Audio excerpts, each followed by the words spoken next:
नाम का बड़ा ही आलसी और कामचोर आदमी था। काम धाम तो कुछ करता नहीं, सिर्फ बड़ी बड़ी बातें करता था। इसलिए लोग उसे झपट्टा कहकर पुकारते थे। झपट्टा के घर की हालत बड़ी खराब थी। महीने में 15 दिन तो चूल्हा ही नहीं जलता था, क्योंकि झपट्टा को सिर्फ बड़ी बड़ी बातें फेंकना आता था। काम धाम कुछ भी करना नहीं आता था।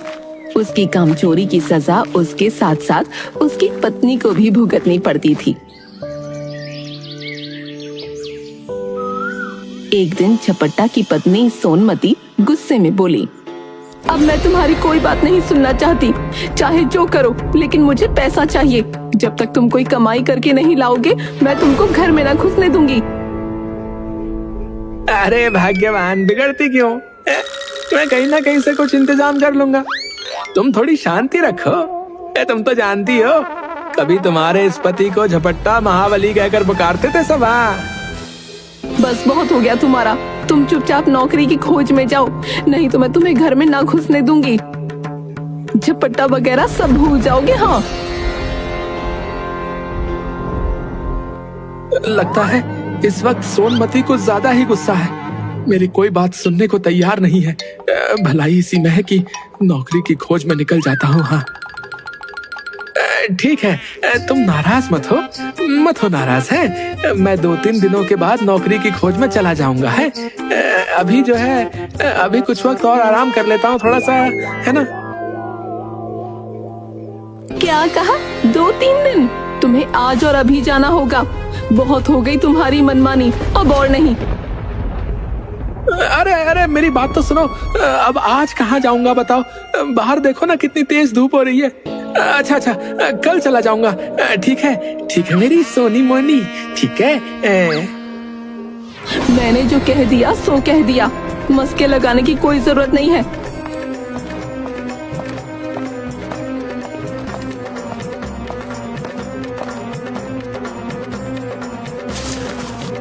सिर्फ रोटियां, कोई साग या सब्जी नहीं है क्या? है ना, तुम्हारे माँ बाप ने तुम्हारे नाम सब्जियों के बगीचे कर रखे हैं। अभी जाती हूँ और वहाँ से तोड़ कर लाती हूँ सब्जियाँ। ताजी सब्जियाँ तुम्हें पका कर देती हूँ। अरे अब मेरे माँ बाप बीच में कहाँ से आ गए? मेरा खून खौल रहा है। अब चुपचाप ये पोटली लो और नौकरी की खोज पर निकल जाओ। मरता क्या ना करता, बेचारा झपट्टा सूखी रोटियां लेता है और नौकरी की खोज में घर से निकल जाता है। सबसे पहले अपने गांव के साहूकार के पास चलता हूँ। उसके पास कोई ना कोई छोटा मोटा काम जरूर मिल जाएगा। अगर गांव में ही काम मिल गया तो बहुत अच्छा होगा ना। साहूकार के आदमियों ने हवेली के गेट पर से ही डांट डपट कर भगा दिया। अब झपट्टा के सामने कोई रास्ता नहीं था। फिर भी एक गांव से दूसरे गांव तक दिन भर भटकता रहा। घर लौट नहीं सकता था, क्योंकि बीवी ने सख्त हिदायत दे रखी थी कि जब तक नौकरी न मिल जाए घर में पैर न रखना। दिन भर चलते चलते झपट्टा थक कर चूर हो चुका था। भूख भी जोरों की लग गई थी। तभी उसने कुछ दूर पर एक पुराना खंडहर देखा। रात भी बहुत हो गई है और आगे चलने की हिम्मत भी नहीं बची। एक काम करता हूँ, आज रात के लिए इसी खंडहर को अपना महल बना लेता हूँ। खाना खाकर आराम से सो जाऊंगा। बताओ, महान झपट्टा महाबली की ये दशा, लेकिन क्या कर सकते हैं। 4 रूखी सूखी रोटियां। भूख तो इतनी जोर की लगी है कि चारों से भी पूरी तरह नहीं बुझेगी। अगर 4 रोटियां आज ही खा लूंगा तो कल क्या खाऊंगा? पता नहीं नौकरी भी कब तक मिलेगी, और नौकरी के बिना सोनमती घर में घुसने भी नहीं देगी। क्या करूं, क्या करूं, क्या करूं, क्या करूं? कुछ समझ में ही नहीं आ रहा है। इसी सोच विचार में झपट्टा बार बार रोटियां गिनता और बार बार रख देता। समझ में नहीं आता कि क्या किया जाए। जब झपट्टा से अपने आप कोई फैसला न हो पाया तो उसने खंडहर देवता की मदद लेने का फैसला किया। वो हाथ जोड़कर खड़ा हो गया और बोला, हे खंडहर देव, जय हो आपकी, जय हो खंडहर देव। अब आप ही हमें आगे का रास्ता दिखाएं। दिन भर कुछ भी नहीं खाया है और भूख तो इतनी लगी है कि चारों को खा जाने के बाद भी शायद ही मिट पाए। लेकिन अगर चारों को खा लेता हूं तो आगे क्या करूंगा? मुझे अभी कई दिनों यहीं आसपास भटकना है। इसलिए खंडहर देव, अब आप ही बताएं कि मैं क्या करूं?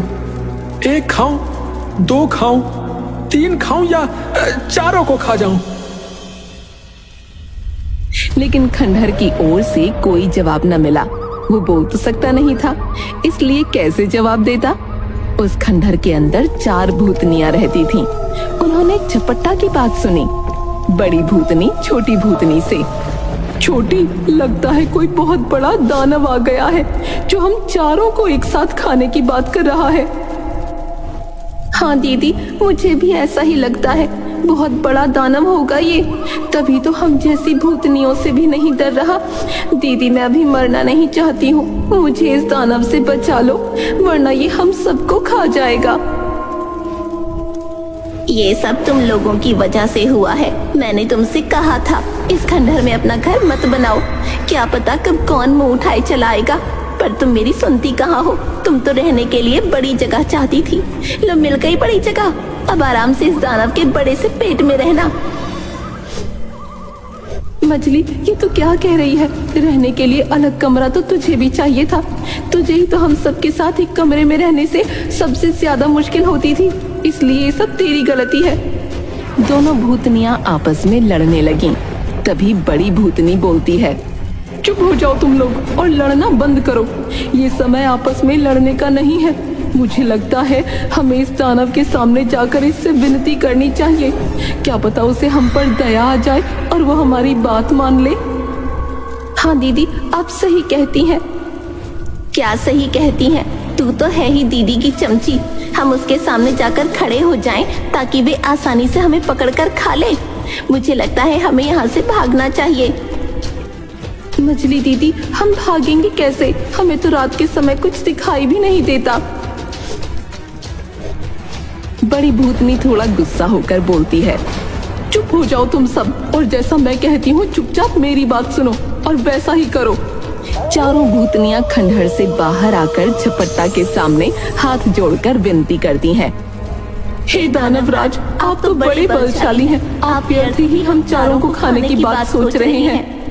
अगर आप हमें छोड़ दें तो हम कुछ ऐसी चीजें आपको दे सकती हैं जो आपके बड़े काम आएंगी। भूतनियों को अपने सामने देखकर और उनकी बातें सुनकर झपट्टा के तो तोते ही उड़ जाते हैं और वो हक्के बक्के होकर उन चारों को देखता रहता है। उसे कुछ समझ नहीं आता कि वो क्या जवाब दे। हे भगवान, हे भगवान, हे भगवान, हे नारायण, आज बचा लो। आगे से सब काम करूंगा, पत्नी के साथ चूल्हा चौका भी करूंगा, कभी नहीं लड़ूंगा। बस इन चुड़ैलों के हाथों से रक्षा करो प्रभु। आज तो तू गया रे झपट्टा। राम राम राम राम राम, हे नारायण। भूतनियां झपट्टा की इस चुप्पी का मतलब ये निकालती हैं कि झपट्टा ने उनकी बात मान ली। बड़ी भूतनी लकड़ी का एक पुतला और एक कटोरा झपट्टा को देते हुए कहती है, हे दानवराज, आपने हमारी बात मान ली, इसलिए हम सब आपका बहुत बहुत उपकार मानती हैं। साथ ही अपनी ये 2 तुच्छ भेंटें आपको दे रही हैं। ये कठपुतली हर समय आपकी नौकरी करेगा, जो आप कहेंगे वो करेगा, और ये कटोरा वो हर एक खाने की चीज आपके सामने पेश करेगा जो आप इससे मांगेंगे। इसके बाद भूतनियां फिर खंडहर के अंदर चली गईं। झपट्टा तुरंत उस खंडहर को छोड़कर बाहर निकला और मन ही मन बड़ा खुश हुआ। इस सब से झपट्टा की खुशी की सीमा न रही। उसने सोचा, बहुत बहुत धन्यवाद आपका भगवान, बहुत बहुत धन्यवाद। अब कहीं जान में जान आएगी। लेकिन वरदान गजब का दिया है इन्होंने। लगता है झपट्टा की किस्मत एक बार फिर मेहरबान हो रही है। अब घर लौट चलना चाहिए। हाँ, सोनमती जब इन दोनों चीजों के करतब देखेगी तो फूली ही नहीं समाएगी। हाँ, और अब उसे मुझे ताने सुनाने का कोई मौका भी नहीं मिलेगा। लेकिन सूरज डूब चुका है और इतनी रात को मैं अपने घर वापस नहीं लौट पाऊंगा। एक काम करता हूँ, पास के ही किसी गांव में चलता हूँ और किसी से रात बिताने की जगह मांग लूंगा। झपट्टा के अंदर फिर से पूरी ऊर्जा भर चुकी थी और वो जल्द ही पास के गांव के एक घर के बाहर पहुंचकर आवाज देता है। अंदर से एक आदमी निकलता है। कहिए कौन हैं आप और क्या चाहिए आपको? हैं? इतनी रात गए क्यों परेशान कर रहे हो? भाई, मुझे दूसरे गांव जाना है, परंतु रात बहुत हो गई है। क्या तुम मुझे अपने घर रात बिताने की जगह दे सकते हो? भाई, हम तुम्हें ठहरने की जगह तो दे सकते हैं, लेकिन भोजन नहीं दे सकते, क्योंकि हमने जो है खुद 2 दिनों से कुछ नहीं खाया है भाई। नहीं, मुझे भोजन नहीं चाहिए, सिर्फ ठहरने के लिए जगह चाहिए। और मैं आपसे वादा करता हूँ कि इसके बदले में मैं आपके घर के सारे लोगों को अच्छे अच्छे पकवान और मिठाई खिलाऊंगा। हाँ, आप सच कह रहे हैं क्या? जी, मैं बिल्कुल सच कह रहा हूँ, बिल्कुल सच। फिर ठीक है, आप यहाँ ठहर सकते हैं, लेकिन आपको यहीं बाहर बरामदे में सोना पड़ेगा। हमारा घर जो है बहुत छोटा है, इसलिए। कोई बात नहीं, मैं यहाँ आराम से सो जाऊंगा।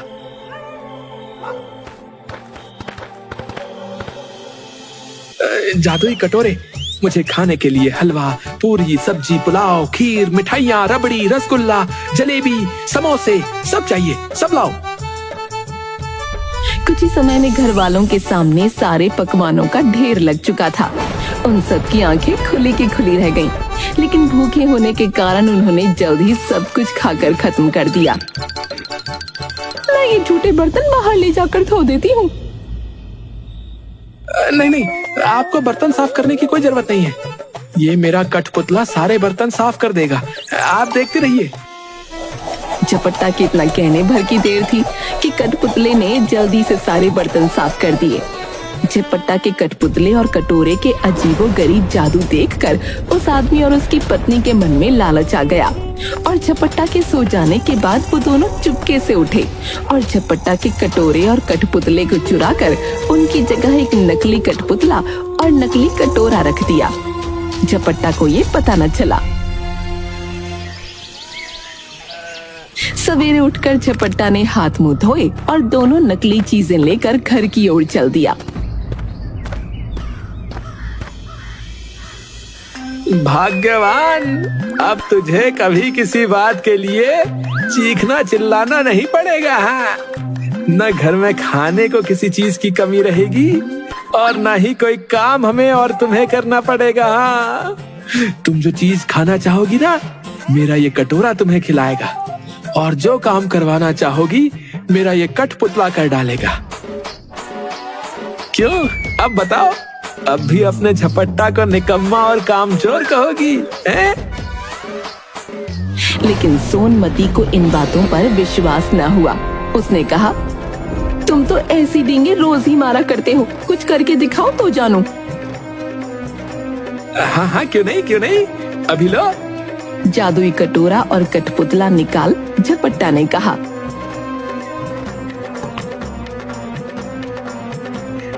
जादुई कटोरे, हमें खाने के लिए गरम गरम समोसे, जलेबी और रबड़ी दो। हाँ, जादुई कठपुतले, तुम तब तक घर को साफ कर दो।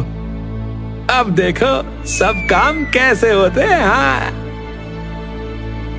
दोनों चीजों ने कोई करतब नहीं दिखाया। झपट्टा ने कई बार जादुई कटोरे और कठपुतले को आदेश दिए, पर वो दोनों तो अपनी जगह पर ही बने रहे। ये सब देखकर सोनमती गुस्से में आग बबूला होने लगी। तुम मुझे इस तरह धोखा देने की कोशिश करते रहो। जब से तुम घर से गए हो, घर में चूल्हा नहीं जला। कहीं जाकर मन लगाकर काम करो तो कुछ तनख्वाह मिले और हम दोनों को 2 जून का खाना नसीब हो। इन जादुई चीजों से कुछ नहीं होने वाला। बेबस झपट्टा खिसियाए हुए फिर चल दिया। वो फिर उसी खंडहर के चबूतरे पर जाकर बैठ गया। उसे समझ में नहीं आ रहा था कि अब क्या करे, क्योंकि एक बार तो जादुई कटोरा और जादुई कठपुतली का काम उसने खुद देखा था। वो चबूतरे पर बैठकर रोने लगा। उसके रोने की आवाज सुनकर चारों भूतनियां फिर बाहर आईं। और झपट्टा को पहचान गईं। हे दानव, तुम इतने विशालकाय होकर भी रो रहे हो, क्या बात है? झपट्टा ने सारी आप बीती कह सुनाई। भूतनियों को हंसी आ गई। वे बोली, हमने तो तुमको कोई भयानक दानव समझा था और इसलिए खुश करने के लिए वो चीजें दी थी, लेकिन तुम तो बड़े ही भोले भाले और सीधे आदमी निकले। अरे बहन, उस दिन आप लोगों ने मेरी मदद की, लेकिन मेरी किस्मत में सुख कहाँ है? इससे अच्छा तो मुझे खा ही जाती तुम सब। तो तुम उस दिन क्या खाने की बात कर रहे थे? खाने की? अरे वो सूखी रोटियां, सूखी रोटियां। मेरे पास उस दिन 4 सूखी रोटियां थी, बस। अच्छा अच्छा, घबराने की जरूरत नहीं, हम तुम्हारी मदद करेंगी। तुम्हारा कठपुतला और कटोरा उन्हीं लोगों ने चुराया है जिनके यहाँ रात को तुम रुके थे। इस बार हम तुम्हें एक रस्सी और डंडा दे रही हैं। इनकी मदद से तुम उन दोनों को बांधकर मारकर अपनी दोनों चीजें वापस पा सकते हो। इसके बाद भूतनियां फिर खंडहर में चली गईं। जादुई रस्सी और डंडा लेकर झपट्टा फिर उसी आदमी के यहाँ पहुंचा। भाई, मुझे रात बिताने की जगह दे दो और इस बार मैं तुम्हें कुछ और नए करतब दिखाऊंगा। वो आदमी भी लालच का मारा था। उसने समझा कि इस बार कुछ और जादुई चीजें हाथ लगेंगी, इसलिए उसने खुशी खुशी झपट्टा को अपने यहाँ टिका लिया। आप अवश्य हमारे यहाँ रुक सकते हैं। अरे बाबा, कितना मूर्ख आदमी है, दोबारा यहाँ लुटने को चला आया है। झपट्टा ने जैसे ही जादुई रस्सी और डंडे को हुक्म दिया, वैसे ही उस आदमी को और उसकी बीवी को जादुई रस्सी ने कसकर बांध लिया और जादुई डंडा दनादन उनकी पिटाई करने लगा। अब तो वो दोनों चीखने चिल्लाने लगे और माफी मांगने लगे। अरे मर गया रे, अरे मम्मी, अरे मोरी मैया, अरे माफ कर दो, अरे हाय दैया, अरे ओ ई आ, भाई हमें माफ कर दो। भगवान के लिए अपने इस जादुई डंडे को रुकने का आदेश दो, वरना ये हमें मार मार कर खत्म कर देगा। हम लालच में आ गए थे भाई, माफ कर दो हमें। तुम दोनों ने मुझे धोखा दिया है। मैंने तो ये सोचा था कि तुमने मुझे यहाँ रहने को जगह दी है, इसलिए मैं भी तुम्हारे साथ कोई भलाई का कार्य कर दूं। लेकिन तुमने मेरे साथ उल्टा ही बर्ताव किया, मेरे कठपुतले और कटोरे को ही चुरा लिया।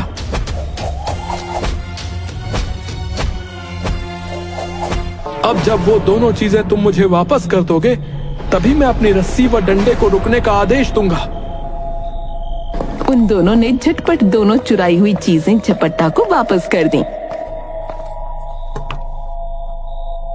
ये देखकर झपट्टा ने भी अपनी रस्सी और डंडे को रुक जाने का हुक्म दे दिया। रुक जाओ जादुई डंडे, इन्हें क्षमा कर दो।